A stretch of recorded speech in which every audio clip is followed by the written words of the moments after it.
It's good to see you in a setting that isn't so goddamn depressing. Yeah. That was a depressing setting for sure. Yeah, I walked in there like, oh, I'm gonna get to say hi to Marcel today, and then I like the weight of everything immediately walked in. I was like, oh, this isn't gonna be fun. No, it's not fun. I got to cry for 3 hours. Yeah. That was great. Good time. Well, if it makes you feel any better, I started getting a little bit weepy after I sat back down, and right as I'm like wiping my face, I look over and like there's a news camera like right in my face. Yeah. I'm just like, damn it. Get the white guy crying. Yeah. Welcome to Creative Ops, a podcast for creative people.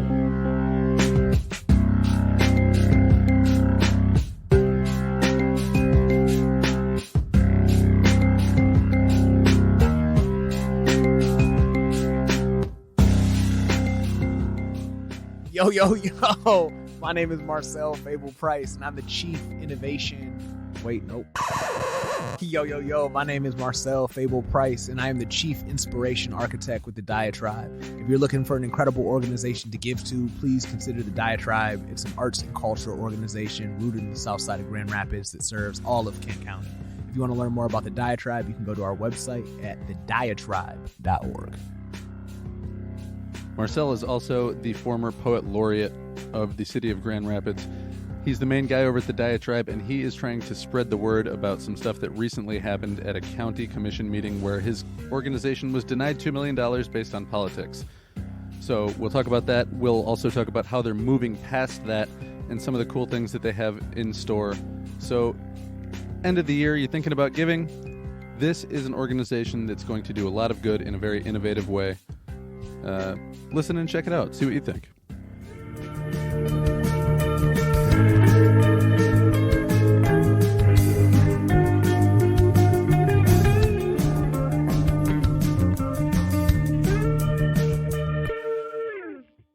What are you doing going forward, and how might listeners be able to help with that? Let's get right into that. Yeah, what are we doing moving forward? We are making a radical building possible. And when I say radical, people sometimes think politics, right? Radical views, beliefs, values, right? But when I say radical building, I mean a building that defies what we know is possible when it comes to systems. We are going to make a building possible where the entire upstairs is truly affordable housing. And what we're going to do is we're going to cap how long people live there at 3 years. And what we're going to do is at the end of the 3 years, we're going to give them $36, $48, or $5,400 to make them more competitive in the housing market. The first year that they stay there, they're going to take credit building class. The second year they stay there, they'll take a financial literacy class. And the third year that they stay there, they'll take a home ownership class, so that when they qualify for their FHA loans, that they have cash payments that they can put alongside it. Yeah. So it's not just establishing something that like could someday turn into like a project. It's more like an incubator. Like, here, let's get you on your feet. Yeah. Yeah. And I mean, many people have rented, right? You put down your security deposits, your first and last month's rent. And then when you leave, you might get your security deposit back.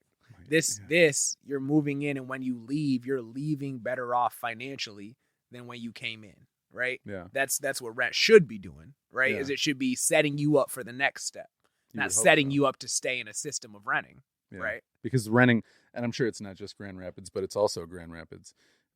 People have been, I've heard from a lot of people, yeah, man, my landlord just bumped my rent up and was like, yeah, sorry, this is not even high compared to what we could be charging. Right. Like, damn. Yeah, and it's expensive. It's way more than a mortgage. And again, it doesn't set people up to one day be owners, right? It doesn't set people up for equity.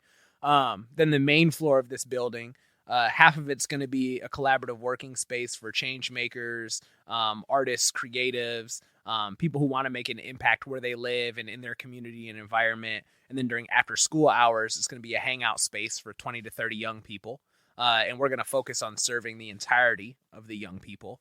So which of their parents are looking for mental health support? Which of these young people need a tutor? Which of these young people need a primary healthcare doctor? And actually working on solving the needs of their lives and then being able to measure when their lives came in and when their lives left so that we can show these philanthropic systems, hey, if you serve the entirety of a young people of a young person, like this is how their quality of life changes, right? So then we can flip philanthropy on its head.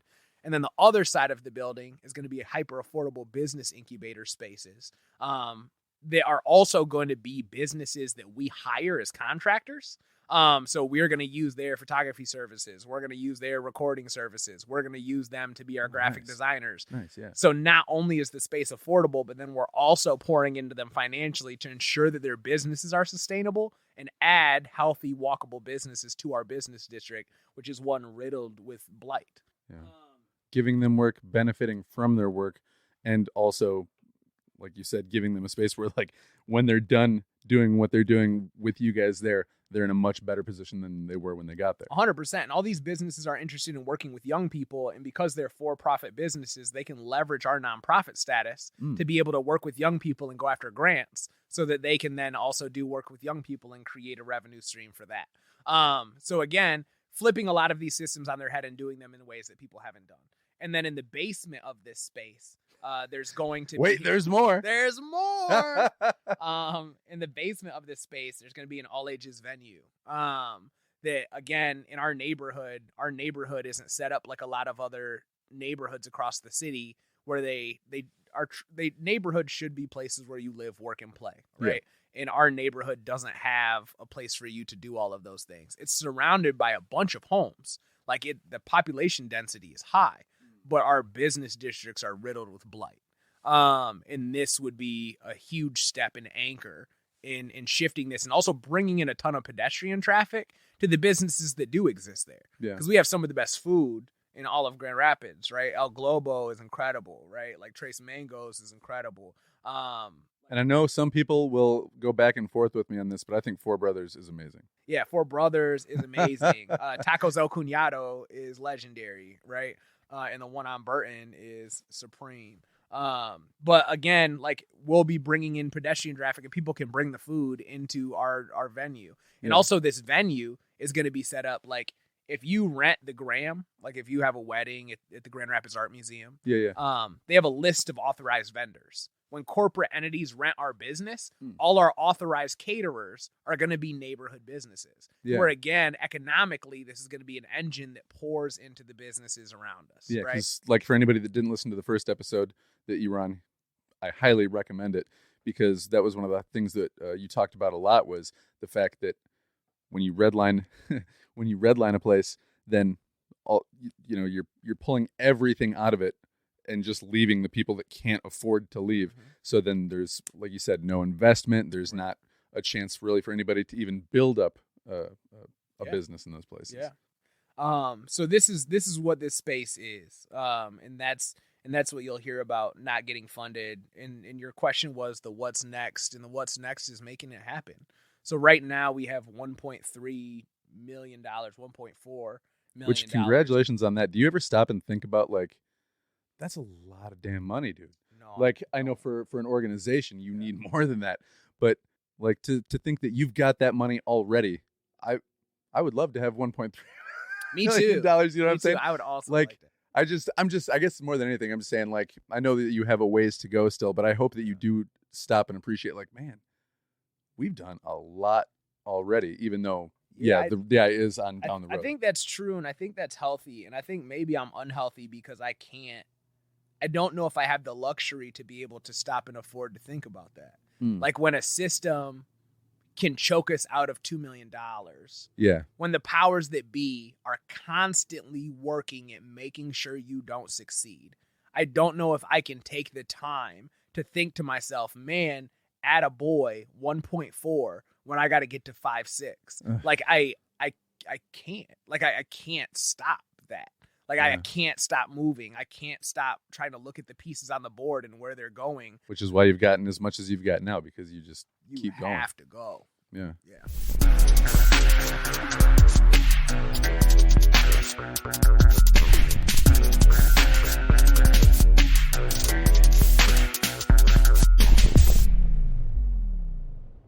Do you have a deadline then that you're trying to get obviously the sooner the better, but do you have a certain time where you're like, we need this money by this time so we can do this thing when we want to and the way we want to? Yeah, that's a great question. So again, with the way some of this funding falls, our funders have leveraged us. They're trying to position us to succeed, but they're like lining this funding up like dominoes. Like, so for example, one funder gave us $1 million, right? But the way that works is they give you $100,000 on the front end. Yeah. And then they'll give you $400,000 as soon as you acquire the building.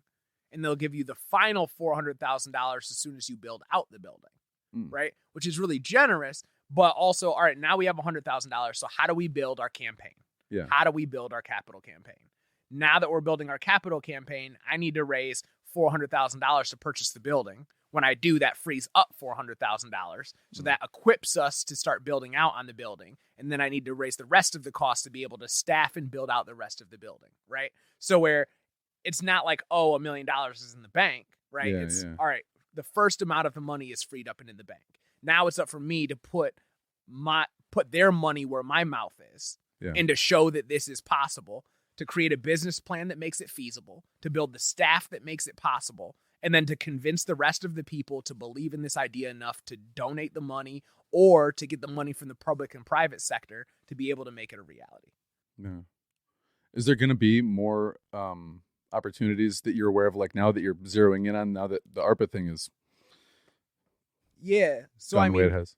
There's always opportunities. Like you have to like learn about them. And I feel really privileged to be made aware of a lot of opportunities that happen.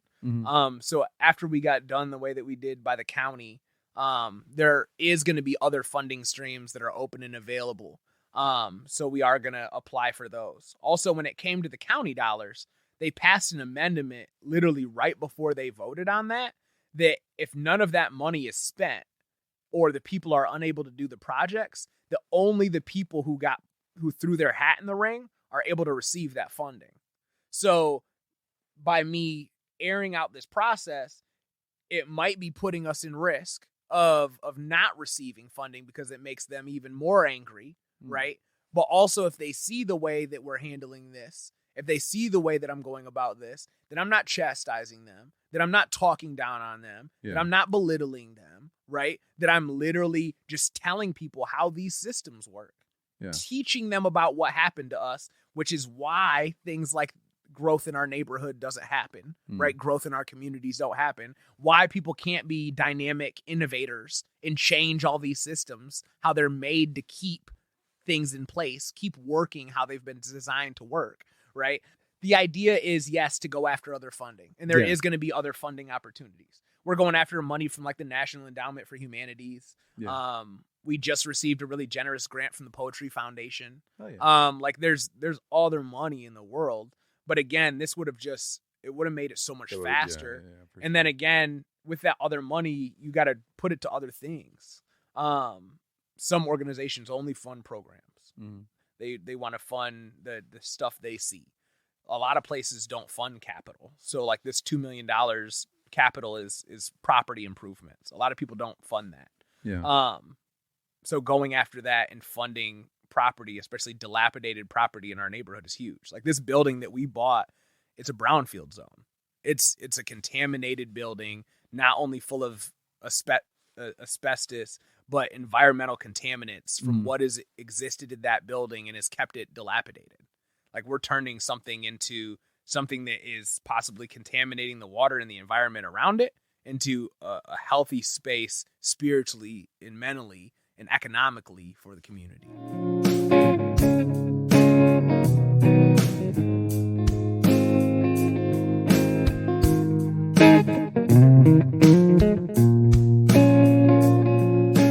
Seeing the way that, the politicians interact with you, both, I guess, in what you would say a favorable and unfavorable way. At this point, are you kind of like, man, screw the relationship with those guys? If they come through, they come through. If they don't, they don't. You still working that angle? Are you still walking that line to where you were talking about before, like not chastise and still, maybe be on the docket later? I guess, the question in that is, how are you walking that line right now between like speaking the truth, but then at the same time not trying to be like overly aggressive or confrontational about it? Because I think maybe I'm naive, and I think maybe it's the poet in me, that is as naive as I am. And what I mean by that is like, as poets, we write about the world we want to see. Mm. And I think that I sometimes act like I live in it when it's really the world that we reside in. Like I never thought about county level politics. Mm. Like I never really thought about what a county or how a county commissioner impacts my quality of life and living. Right. So I've never said anything blasphemous about a county commissioner. I've never rallied people to vote for a county commissioner. I've never, before this experience, these people didn't really exist to me. Yeah. Yeah, 100%. I mean, I had seen my my representative from the county's name before, right? But then he came up and shook my hand. Yeah. I was like, "Oh, you're a real person." On a yard sign, yeah. Yeah. But again, like I don't know if I intend. A lot of nonprofit executive directors, they have to play the game. Yeah. They have to know these people. They have to know where the money's coming from. They have to shake the hands with these people. They go to the galas and the dinners and the luncheons and play golf and schmooze. Yeah. And I'm not going to do that. I'm not going to pretend to be friends with somebody who's not my friend. Mm-hmm. Like I'm not going to play some game to appease these people. Yeah. I'm doing the work because I believe in it. I'm doing the work because it feels right. I'm doing the work because it feels right to other people. That's why I'm doing that. Yeah. Like I don't know if I believe people on one side of the aisle are supporting me any more than people on the other side of the aisle. In that situation, I could see that they were from how they were speaking, right? But in the entire country, do I believe that Democrats care about poor Black and brown people any more than Republicans? Like I don't know if I do or not, right? I have no idea.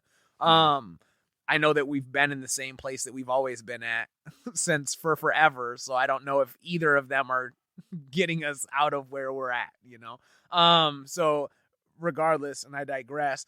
I don't think that I'm going to do anything different. Like I think so many of these people after that county commission.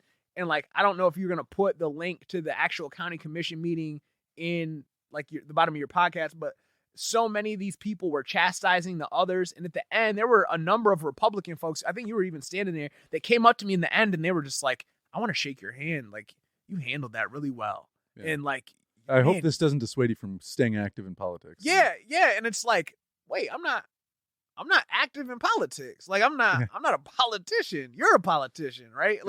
Like, and also like thanking me for being eloquent and thanking me for handling it as well as I did. It's like, what did you think I was going to do?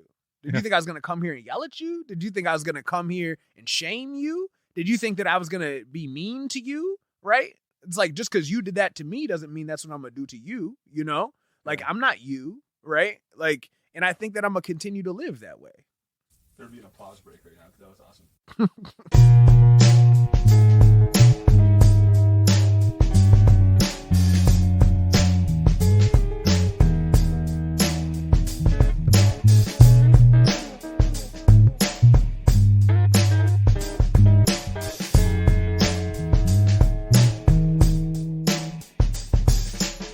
I know about the notebook project, 2,000 notebooks, right? Mm-hmm. What else have you guys got in the works now and coming out in the next couple months? Because I don't want to speak too soon on things, but I know that the inclusive sex education program will be coming out sometime in the next year too. Yeah, the pilot for the inclusive sex ed program is going to be coming out, so that's super cool. Yeah. We're currently doing the 2,000 notebook campaign, so whenever people hear this, if they want to donate, they can help put 2,000 notebooks in 2,000 young people's hands. Can people donate notebooks, or are you just asking for money specifically? We're asking for money because we got custom notebooks made that one of our students designed. Oh, that's cool. Yeah. So every year we're going to have a different student design it. Awesome. So that way their art is in all the notebooks that people are holding. Nice. So we're incorporating other students' talents as well, and to get their name and everything out. Dude, that's dope. Because I was just talking to another artist recently. They're like, "Oh, you've got a book that's so great. I used to love writing." I was like, "Well, what happened?" They said, "Well, I had a teacher that wanted us to write about something in our life, and I wrote about what it was like to have alcoholic parents. And the teacher was like, this is really unrealistic and you shouldn't write about stuff like this anymore. And she's like, this is my life. Yeah. And after that, she just was kind of like gave up writing. She was, Woof. when somebody said, Yeah. fuck your experience, this doesn't look good to me. Woof. Yeah. Yeah, and unfortunately, like a lot of our students, that's what they write about, right? They write about what they're seeing at home. They write about what they're experiencing at home. Yeah, because I mean, especially when you're young, you haven't lost that great love or, made that big road trip. You only know what you see every day. Although some of these students, that is what they write about. They're like, I had my heart broken. And it's like, dang, I remember thinking in middle school that like this is what broken heart feels like. Man, if she doesn't like me, then I'm just done. I carried her books for a week. And it's like, hey, that's real at the time. That's what it was. But the importance with these notebooks is, students can write about any of those things, right? They can write about the hard stuff. They can write about the good stuff. They can write the funny stuff. It's like whatever, like you want to write, just write it out, get it out, Yeah. Like a lot of people, I didn't grow up thinking it was like healthy to journal. I didn't grow up thinking it was healthy to like write stuff out, to get stuff out. I grew up in an environment where you hold it in, right? Yeah. Where you suck it in, where you have to be hard. You have to Don't be a pussy. balanced, Yeah. right? Yeah, for sure. Yeah. Like that's how you grow up. And fortunately for us, we're showing a lot of young people that there's something else. Yeah. Especially boys too. Like, Yeah. I mean, it's good for everybody to write, but like you said specifically, I've been told, I was in the military too, so I've been told many times, man up. Yeah. You know what I mean? Yeah. Why are your eyes watering? Toughen up. Yeah. That I kind of thing. get like a certain level of pride, especially too, when I see like young boys talking about how they feel and Yeah. like being able to affirm them talking about their feelings and them diving into emotions and them talking about the hard stuff, or even the times where they get emotional in front of people and they start to get shy, and then to see their peers run up to them and to like hug them and to lift them Yeah. up. Like there's like a certain level of beauty in that Yeah. that for like I don't even know if I have the words to articulate how it makes me feel or what it makes me feel, but I know that like that is the stuff that you don't see often, and you don't see it. You especially don't see it in like men, and you don't see it like publicized and common, and that's something that this is about, and I'm happy that we can play our role in making that possible.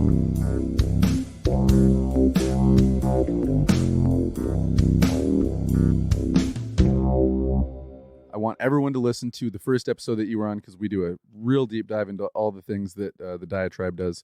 But in the meantime, if anybody is interested in helping the organization, how can they help you with money? How can they help you with the stuff that's happened politically, all that?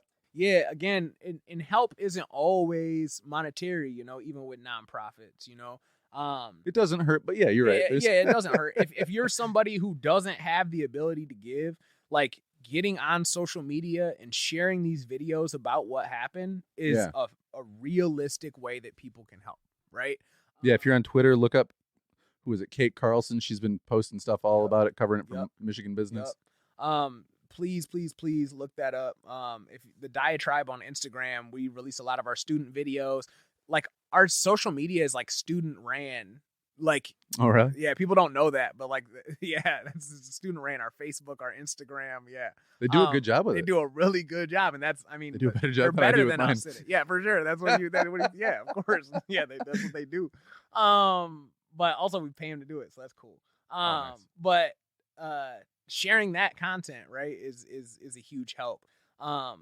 If you want to write in letters of support, again, that's a huge way to help. If you go to our website, on the very bottom of the page, you'll be able to sign up to our newsletter. You'll see our calls to action and when we need people to show up and how we need people to show up. That's another free way that people can show up. When it comes to monetary donations, like some people are like, oh man, if I give $10, it doesn't make a difference. Like it does. Like literally any level of donation makes a difference. Like we said, just you give one kid a notebook, and Right. that kid has a place to go, like Right. write how they really feel and Exactly. let something out for maybe the first time in their life. Exactly. Or like, oh man, if somebody donates $50, again, we pay all of our students to perform. So it's like, oh man, $100, we'll pay a kid to perform it in an event, Like again, like That's so empowering too. Like it just to know that at that age, like, there's there's great joy in doing something that you're passionate about, but like there can Get be money in paid? it too. Yeah, for sure. You're 16, you go read 2 poems, they give you $100. You're like, wait, what? Yeah, because I was just last week I was talking to Mallory Shotwell from Cultivate, Yeah. and she was saying that it's just everybody's, no matter where you come from, is presented with this like, oh, being an artist, come on, who do you think you are? Not Like, here. yeah, Absolutely not here.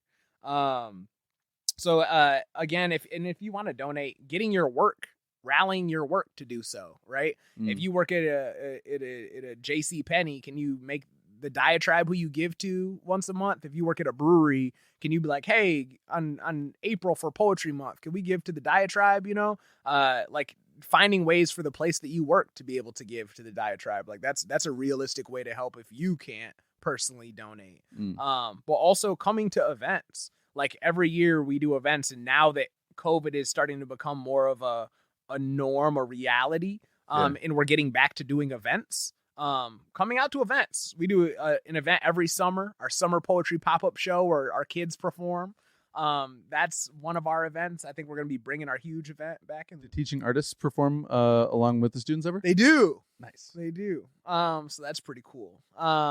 But yeah, we're gonna get back into doing events soon. That's the way a lot of people know us. So again, coming to events. That's another way to support what we do. And if anybody has never been to a poetry event, they are fun and they are powerful. Art Rat had one that was really good a few weeks back. Kid had one out at the beach, highlighting LGBTQ people and artists. That was great. That's super dope. Yeah. Other than that, going out and taking pictures of the murals. We did 8 more murals this year. So that's something people can do for free. Taking pictures of that. Experiencing the Check that out. The 49507 project is amazing. If you don't know about that, I'll link that up too. Yeah. But those are the ways that people can support. Awesome, man. And please, everybody, if you are going to give money at the end of the year somewhere or to several places, make this be one of the places. The Diatribe does really, really important stuff for people that don't get important stuff done for them enough. I appreciate that. Yeah, man. I appreciate you. Thanks for coming on. Yeah, thank you. That's awesome.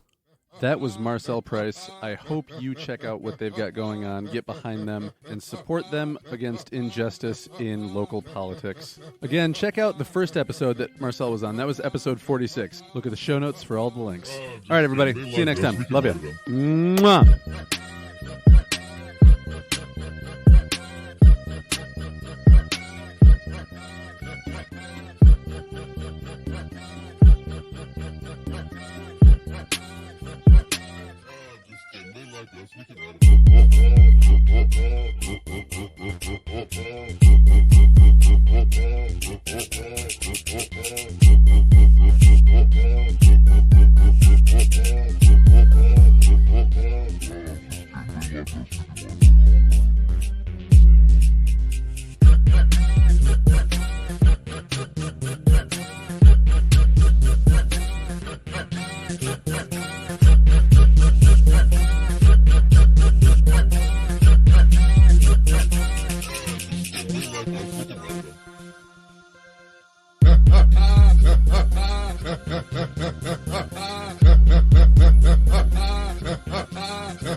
Yeah, man. Weird, right?